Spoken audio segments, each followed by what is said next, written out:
Quero, primeiramente, agradecer o convite de estar aqui, a CIP, dar meus boas-vindas a todos, ao nosso pessoal do Banrisul, e comentar o presidente Gasparin, e comentando ele, comento também todas as autoridades presentes.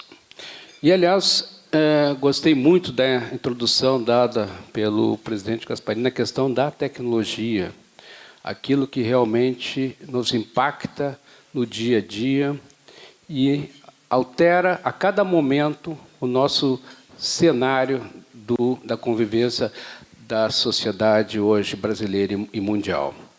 Por trás disso todo esse movimento, a tecnologia faz a grande diferença.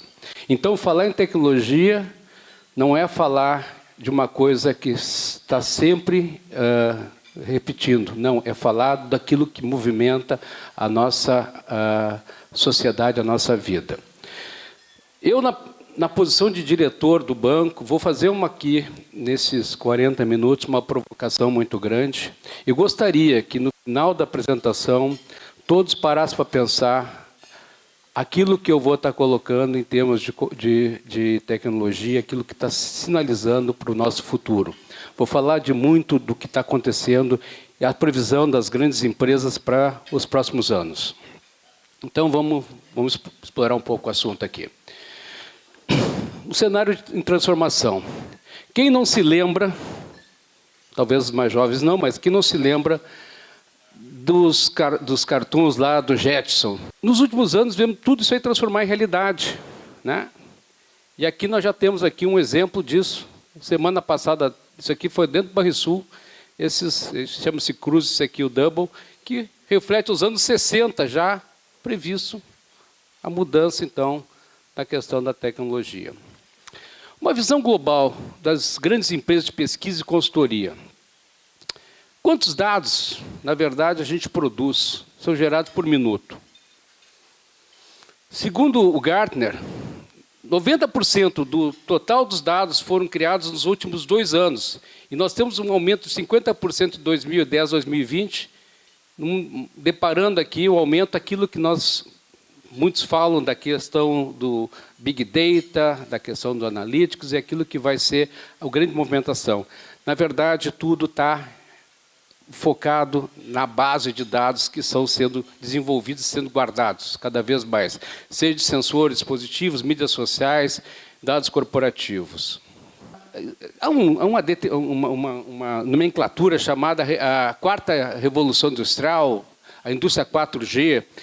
Essa questão da indústria 4G, pegando desde o início dos anos 1700 até a data de hoje, nós migramos de um processo das máquinas a vapor para aquilo que a gente chama de indústria de revolução digital, que é a total hiperconectividade das empresas, das coisas e dos sistemas, em cima da automação de inteligência artificial.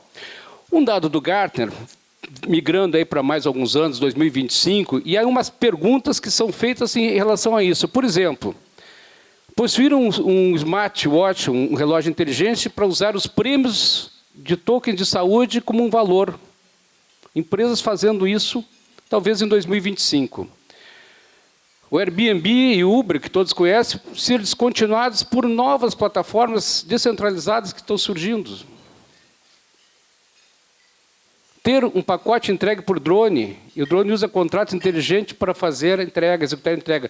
Aliás, ontem no Fantástico tinha, quem assistiu o Fantástico, um drone entregando já um órgão para um transplante nos Estados Unidos. E se hospedar num hotel robotizado e ter pago sua estadia com moeda virtual, atendido por um robô. 2030. Estar usando um carro automatizado que se autofinancia e faz autosseguro, já se segura automaticamente. Estar trabalhando ao lado de um algoritmo, não é mais uma pessoa, é um algoritmo que está fazendo o processo do trabalho virtual. Ter uma hipoteca negociada diretamente pela casa inteligente. E usar uma plataforma de blockchain como uma moeda de metacoin. E 35. Ver que o algoritmo já é uma entidade legal e faz contratos em nome da empresa. Ver que os melhores clientes da sua empresa são as coisas. Olha a internet das coisas chegando. Ver a inteligência artificial integrada completamente como um cidadão global. E, por fim, que muitas das marcas que a gente conhece hoje já não existem mais. Podem deixar de existir. No cenário financeiro, as instituições financeiras de 2030, também uma sessão do Gartner, terá caído 75% o emprego das instituições, enquanto que as startups, esse mundo que está disruptivo, tem aumentado em 50%.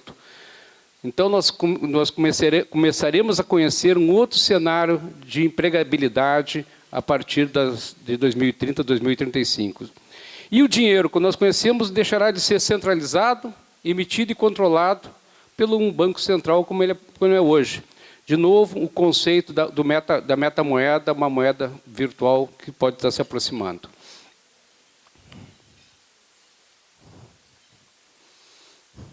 Em 2018, nós tínhamos, segundo o Gartner, 14,2 bilhões de dispositivos interligados.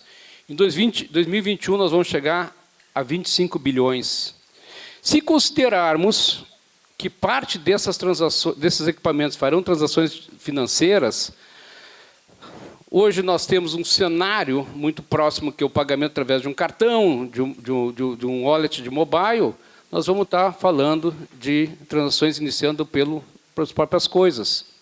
Um dispositivo de carro, um dispositivo doméstico, iniciando um processo de transação financeira, pagamento, banco, máquina a máquina. A gente coloca aqui machine to machine, máquina a máquina.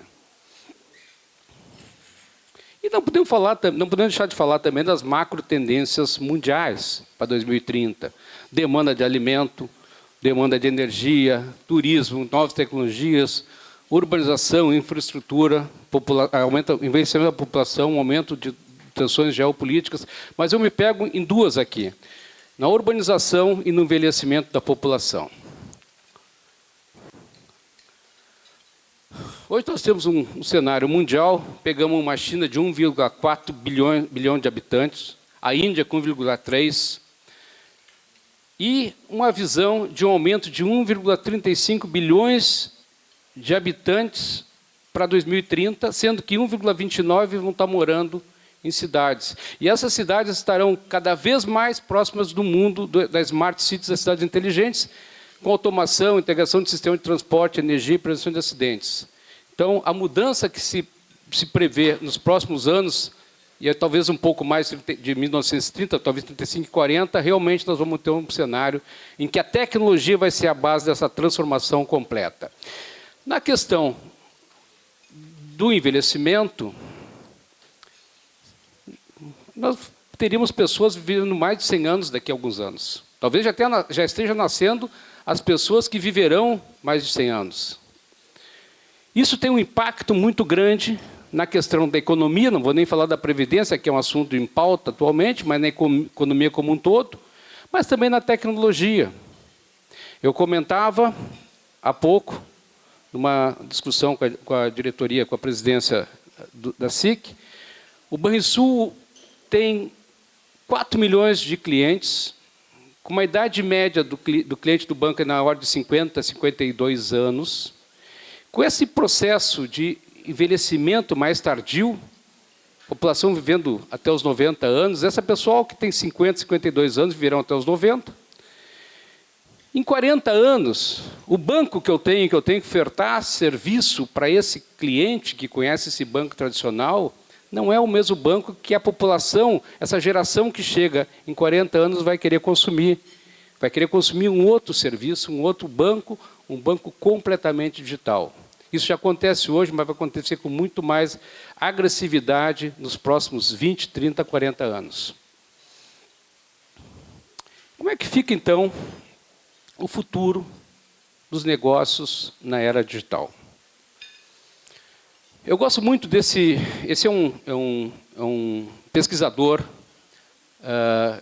do Vale do Silício, de Stanford, o Benedict Evans, e ele fala de um negócio chamado curvas S, para a chegada da consolidação das tecnologias. Então, na verdade, elas se dividem em duas fases, uma fase que cria, e depois de criação, depois uma fase de implantação. E esse conceito dele funcionou muito bem para o iPhone, quando foi lançado, e daqui a pouco nós vamos estar falando do iPhone de novo, principalmente na briga, na disputa de espaço comercial, de espaço em que as tecnologias tinham que se estabilizar, do mundo Apple, do iOS, e do mundo do Google, do Android. Então, o Evans já tinha apontado essa questão das curvas S do processo de evolução da tecnologia. Segundo o IDC, 75% em 2030 dos negócios digitais serão avaliados por novos índices, novas métricas, teriam que ser desenvolvidos modelos para poder fazer a questão da avaliação desses índices, desses negócios. Por outro lado, 40% das empresas globais com time de liderança digital. Quando se fala isso, se fala de uma coisa que hoje ainda não é muito usada, mas já está surgindo, que é a questão do diretor, do chefe de dados digitais. Na verdade, daqui para frente, essas empresas globais terão um time completo orientado à questão de dados digitais. Como eu falei no início, nós estamos produzindo dados com uma velocidade imensa, num total de 50 vezes de 2010 a 2020 do que nós vamos estar produzindo de dados. E, por fim, a iniciativa de transformação digital baseada muito na inteligência artificial, que surge com muita força a partir desse 2019, 2020, 2021, para os movimentos, principalmente por os grandes bancos, trabalhando nesse modelo de inteligência artificial. Falando das tecnologias da tendência, eu pulo um pouco aqui porque é pequeno, porque aqui eu falo de algumas principais tecnologias que estão orbitando o nosso cenário. 5G, realidade virtual, robótica, cybersecurity, inteligência artificial, blockchain e por aqui afora, analytics. E daqui também eu vou pegar e vou me deter em 4 delas, para explicar para vocês, descer um pouco mais no detalhe disso. Inteligência artificial, como eu acabei de falar, e robótica. A questão da computação quântica, que deve fazer uma grande revolução nos próximos anos no nosso modelo de processamento. E a questão de um nome que muita gente ouve falar, talvez não entenda muito, que é a questão do blockchain. Robótica e inteligência artificial. Cada vez mais, o humanoide começa a tomar curso no espaço dessa relação entre a robotização e a inteligência e o processo de computação cognitiva. Então, se aproxima muito o modelo humanoide já desse processo, inclusive com características muito próximas do humano. Não só isso também, a questão da própria pele. A própria pele, ela está muito desenvolvida. E aí está um exemplo disso. Computação quântica. Computação quântica, ela opera também em estados quânticos de elétron, opera quase 0 grau Kelvin.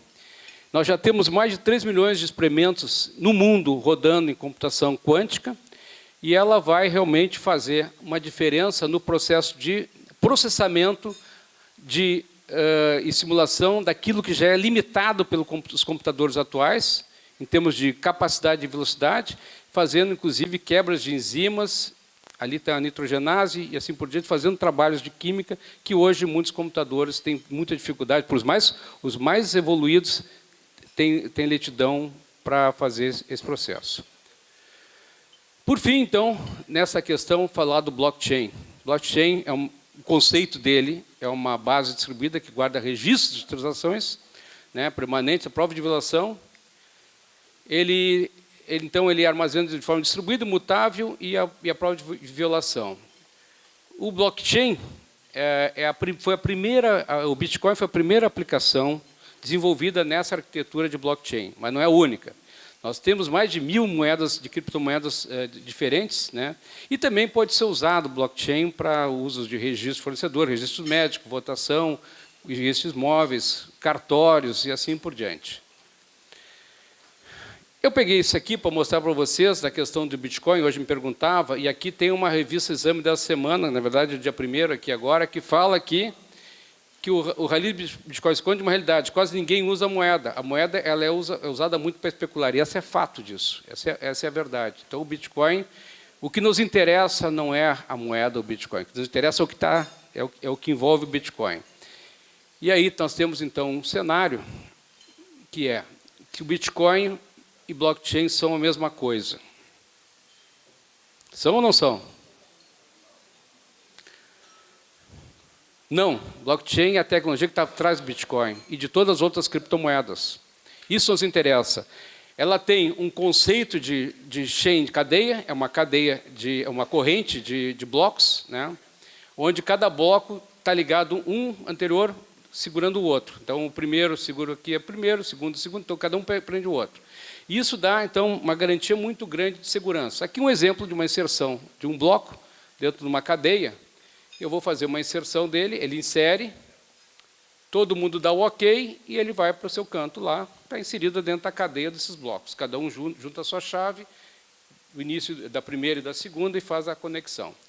E aí está o processo de que, por que o blockchain ele é extremamente seguro? Porque ele é inquebrável. Por que ele é inquebrável? Aqui um exemplo de um blockchain que eu tento quebrar, eu vou adulterar aquele registro. Quando eu adultero o registro, os posteriores sabem que foi adulterado, então eles vão rejeitar esse registro.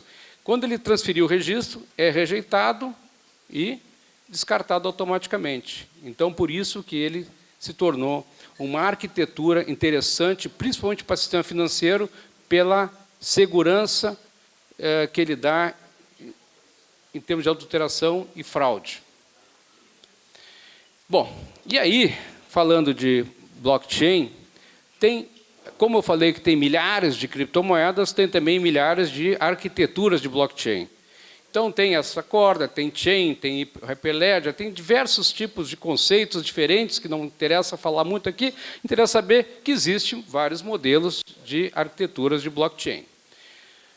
E blockchain, segundo o diretor do Media Lab, do MIT, ele diz que blockchain é tão revolucionário quanto a internet. E todo mundo está dizendo que essa tecnologia realmente vai fazer o processo de revolução total. Seria um outro modelo de internet, como a internet nos anos 90 fez a mudança do processo mundial em termos de tecnologia.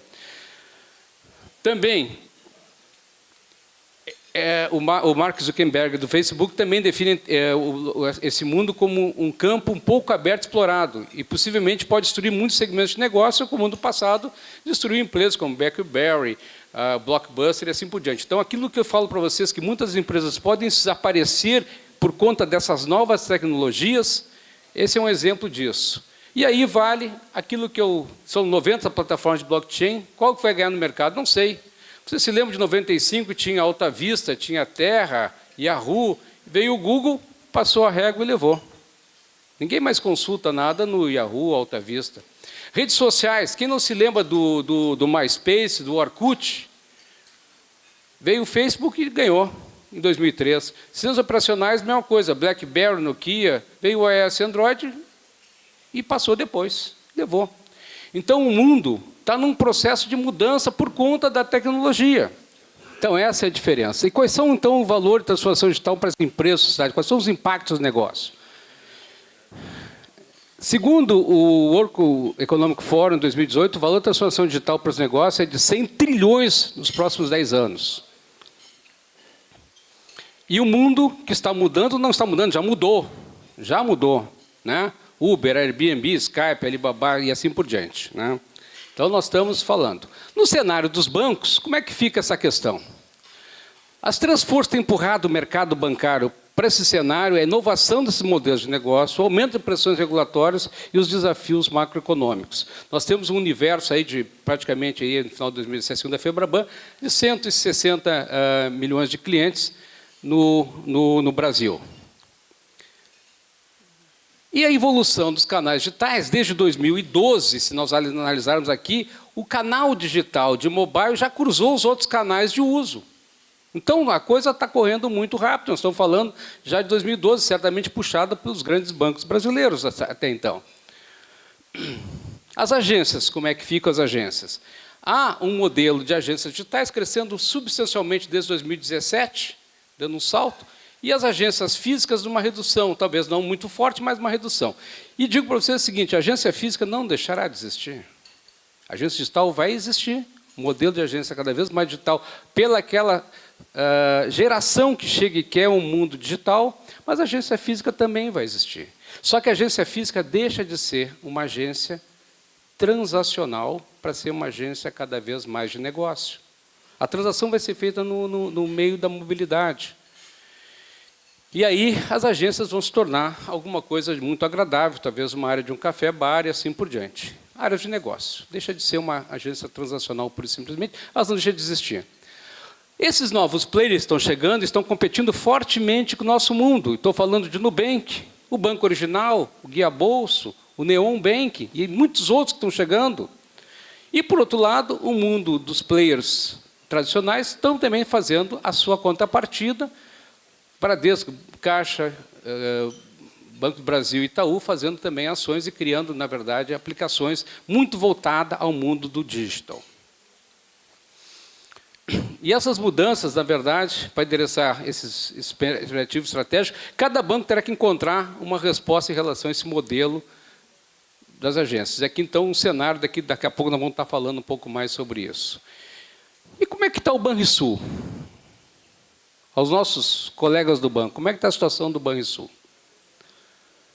O Banrisul é um banco com 14 mil colaboradores, contando com estagiários e terceiros, né? Presente em 493 cidades, o banco que atinge praticamente 100% da população do estado do Rio Grande do Sul, 518 agências, e tem uma rede de adquirência também muito agressiva, muito forte. Temos trabalhado dentro do banco desde os anos lá, 2001, nós estamos fazendo uma migração muito grande no ponto da tecnologia. Em 2017, iniciamos o nosso processo de Banrisul Digital, que se tornou um ecossistema muito forte e talvez um dos mais robustos do cenário brasileiro hoje. Migramos um modelo do M-Bank, um Banrisul de mobile, para o Banrisul Digital. A chave disso foi, talvez nós fomos o primeiro banco, e talvez o único, que conseguimos migrar a arquitetura de segurança de um cartão com chip para dentro de um aplicativo de celular. Inclusive, estamos aqui, ganhamos o prêmio pela categoria de segurança de mobile. Está lá nosso diretor comercial, lá, o Osmar, estava ali naquela reunião, naquele prêmio, o prêmio de Finance Nacional, por conta de uma melhor solução de segurança dos bancos brasileiros para a mobilidade. Mas, pessoal, isso não é suficiente, isso não é tudo. Na verdade, estamos desenvolvendo e entregando soluções de um ecossistema digital, temos processos muito tradicionais ainda, arquiteturas herdadas, diferentes níveis de maturidade, e necessitamos rapidamente evoluir para a capacidade de um ecossistema novo, um outro modelo. Isso não vale só para o Banrisul, vale para o país como um todo. Para dar a ideia de vocês, para importar um chip, nós temos que exportar, 1 tonelada de chip, nós temos que exportar 6,4 toneladas de soja. E qual é a visão desses cenários globais? Que desafios para acelerar junto? Vamos analisar um pouco as companhias dos Estados Unidos em 2008 para 2018. Nós tínhamos aqui a Exxon, General Electric, Microsoft, Procter & Gamble. Em 2018, nós temos Apple, Google, Microsoft, Amazon, mudou o cenário. Isso são empresas de tecnologia, pessoal. O movimento dessas empresas, dessas bolhas de tecnologia, estão fazendo a diferença no cenário mundial. Vêm os competidores não bancários e as múltiplas redes sociais. Vamos pegar aqui o cenário dos Estados Unidos e China. Eu sei que está pequeno, mas dá para dar ideia para vocês. Google, aquilo que tem no mundo Google, tem no mundo China com o Baidu. Vamos pegar o Facebook, tem o WeChat. O Uber tem o Didi. Então, o mundo sempre é refletido, com a diferença que a quantidade de gente e de usuários aqui, que é mundial, aqui é chinesa, talvez com a mesma quantidade em termos de número. ou algumas vezes até mais. Lembrando que a China tem 1 bilhão e 400 milhões de habitantes. Então, vou falar um pouco de China. Ela tem um tamanho semelhante do Brasil. Está aqui, China e Brasil. 210 milhões de habitantes contra 1 bilhão e 400 milhões que eu acabei de falar. Um PIB de 2018, nós temos 1,8 mil dólares para 13,4 bi, na verdade não bi, de dólares em relação ao Brasil e China. E por aí afora o ranking da competitividade, 72 para 28, 64 para 17. É um outro modelo de aceleração do processo econômico. Isso aqui era Xangai em 87. Muitos daqui de vocês devem ter ido certamente a Xangai. Isso aqui é Xangai em 2013. Vocês se lembram do viaduto que caiu o ano passado em São Paulo? E aí havia uma diretriz de que levaria 5 meses para ficar pronto, custaria 30 milhões para ficar pronto o viaduto, para colocar no lugar o viaduto. Na verdade, eles conseguiram fazer o viaduto em... Opa, só um instante. Eles conseguiram fazer o viaduto em... Colocaram 2.000 pessoas, foram 2.000 homens por hora trabalhando e fizeram em 25, 30 dias, eles conseguiram concluir o viaduto. E aí o cenário asiático está em ebulição, mudando os paradigmas, né? E essa é a questão que eu trago para vocês. De novo, Xangai, em relação às startups, aparece em primeira posição no mundo. O ecossistema de startups. As instituições financeiras processam 175 bilhões de operações de pagamento eletrônico processadas em 2018. E aí, o cenário dos cartões de crédito na China começa a ter um decréscimo de uso. Começa a decair por causa do mundo da mudança para o digital. Pagamentos a terceiros. Como é que a China está processando essa questão? Já falava na reunião anterior sobre a questão do WeChat e o Alipay. 90 milhões de usuários do WeChat, 750 milhões de usuários de Alipay, e a taxa de penetração é de 94,3% dos usuários de celular. Praticamente 100%. E aí nós estamos falando de um ecossistema extremamente agressivo, que é o esquema do WeChat. O Alipay também, mas o chat eu estou pegando como exemplo aqui, alimentação, locomoção, socialização, entretenimento, tudo em uma aplicação só. Então, desde chat de telefonia, redes sociais, carteira virtual, isso aqui envolve pagamento e transferência monetária, mini programas, jogos, tudo num ecossistema único. Bom, uma visão, para encerrando já, levando ao final da apresentação, do cenário financeiro que vem por aí, nós não podíamos deixar de não estar trabalhando via bancos e Febraban, no modelo de pagamentos instantâneos também. Então, a princípio, temos uma ideia de fazer um projeto muito grande nacional até 2020 de pagamentos instantâneos. A questão do sistema de banco Open Bank, fazendo uma agregação dos modelos dos bancos com as fintechs, isso é um trabalho também sendo feito. Esses nomes Open Bank, pagamento instantâneo, que vocês muitas vezes podem estar escutando aqui para frente com uma frequência falar, né? A mídia, porque deve estar parecendo realmente uma discussão muito mais ampla na sociedade essa questão. Então, como eu dizia, a integração dos bancos com as fintechs, né? O onboard digital o cliente chega à sua agência e não tem mais que fazer todo aquele processo de papelada, de abertura de conta, é tudo de forma digital, realmente abertura de conta. E, por fim, o mundo do blockchain que eu apresentei para vocês, que deve estar chegando com muita força no sistema financeiro nacional. O que eu diria para vocês? Nunca pare, a avalanche vai continuar e não podemos permitir que essas ondas de inovação nos cubram. Nós temos que estar no modelo, numa velocidade, e o que se vê, o que acontece no sistema financeiro asiático, e que eventualmente pode, se ninguém fizer nada, estar chegando no Ocidente aqui com essa velocidade, é basicamente em função da tecnologia. Pessoal, não basta estar online, é preciso estar on life. Muito obrigado, pessoal.